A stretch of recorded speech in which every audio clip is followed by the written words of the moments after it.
Assalamualaikum warahmatullahi wabarakatuh. Saudara sebangsa tanah air, tema kali ini kita akan melihat kabar dari koalisi perubahan. Sebelumnya, koalisi perubahan diterpa itu akan mengalami satu jalan buntu atau bisa dikatakan bubar ya. Itu juga berhembus dari partai pengusung Anies Baswedan, yakni Nasdem. Nah, dari situlah kita akan mendengarkan sampai mana koalisi perubahan itu mencapai proses kesepakatan antara ketiga partai tersebut. Kita mulai dari suara dari Partai Demokrat, yakni yang diwakili oleh Agus Harimurti Yudhoyono.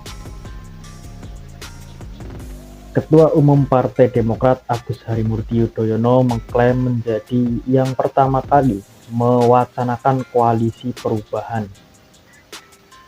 Hal itu dikatakannya menjawab pertanyaan awak media tentang sikap Demokrat jika koalisi bakal memilih figur calon wakil presiden atau cawapres selain dirinya. Justru kami termasuk yang pertama menginisiasi dan menggelorakan semangat perubahan dan perbaikan. Jadi kuat narasi kami di situ, bisa dicek rekam bicaranya, kata Agus Harimurti Yudhoyono di kantor DPP Partai Demokrat Jalan Proklamasi Menteng, Jakarta pada hari Kamis 12 Januari 2023. Menurutnya, semangat ini digaungkan sebelum penjajakan koalisi dan pengusungan calon presiden serta cawapres dilakukan bersama Partai Keadilan Sejahtera dan Partai Nasdem. AHY menuturkan pihaknya terbuka dengan segala usulan soal figur cawapres. Namun yang terpenting adalah paslon capres-cawapres bakal koalisi perubahan memiliki kans kemenangan tertinggi. Tidak boleh berdasarkan asal suka atau tidak suka. Preferensi itu sangat subjektif, ungkapnya. Lebih lanjut, ia mengatakan saat ini progres penjajakan koalisi perubahan berjalan baik, tapi AHY ingin ada pemahaman yang disepakati oleh ketiga partai politik. Pasangan yang benar-benar merepresentasi gerakan perubahan dan perbaikan dan harus bisa membawa kans kemenangan yang paling besar. Itu yang menjadi konsensus, imbuhnya. Diketahui koalisi perubahan tak jua terbentuk meski PKS, Nasdem, dan Demokrat mengklaim progresnya berjalan lancar. Salah satu yang belum menjadi kesepakatan adalah penentuan cawapres untuk mendampingi Anies Baswedan sebagai capres dalam pemilihan presiden 2024. Demokrat mengusulkan AHY untuk berpasangan dengan Anies, sementara PKS mendorong mantan Gubernur Jawa Barat Ahmad Heriawan atau Aher. Nah, saudara sebangsa setanah air, kita dapat simpulkan bahwa faktor tidak kunjungnya pendeklarasian koalisi ataupun pendeklarasian capres-cawapres resmi oleh koalisi perubahan itu adalah salah satunya faktor cawapres yang belum kunjung disepakati oleh ketiga partai. Itu sih menurut saya adalah wajar ya, karena kedua partai itu berkuasa selama 2 periode. Selama kepemimpinan Presiden Jokowi, PKS dan Demokrat tidak berada di pemerintahan. Itu juga mengakibatkan keeksistensian kedua partai itu di kancah perpolitikan nasional. Tergogoti dari segi suara, tergogoti dari segi finansial, tergogoti dari segi elektabilitas.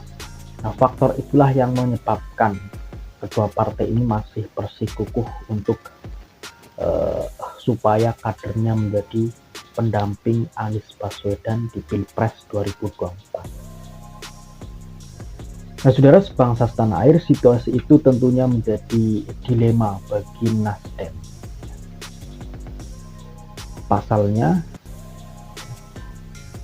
tidak ada yang mengalah ya, antara cawapres dari kader partai. Saudara sebangsa setanah, jika ya, memang koalisi itu benar-benar tetap dijaga, pokoknya harus dijaga sampai Pilpres 2024, jalannya keluarnya ada dua: memilih Aher, mantan gubernur Jawa Barat, atau memilih sosok di luar koalisi. Solusinya cuma itu. Ketika memilih Aher, kenapa kok memilih Aher? Saya melihat dari segi pengalaman.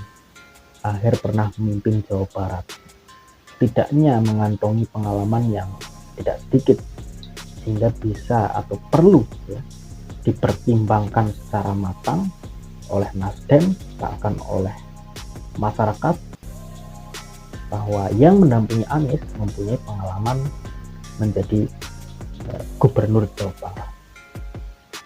Sebaliknya, Demokrat yang mengusulkan AHY bisa dinilai sendiri. Walaupun AHY pernah menjadi calon gubernur DKI Jakarta, tapi orang menilai pengalaman gimana. Ya, itu kalau di kancah TNI.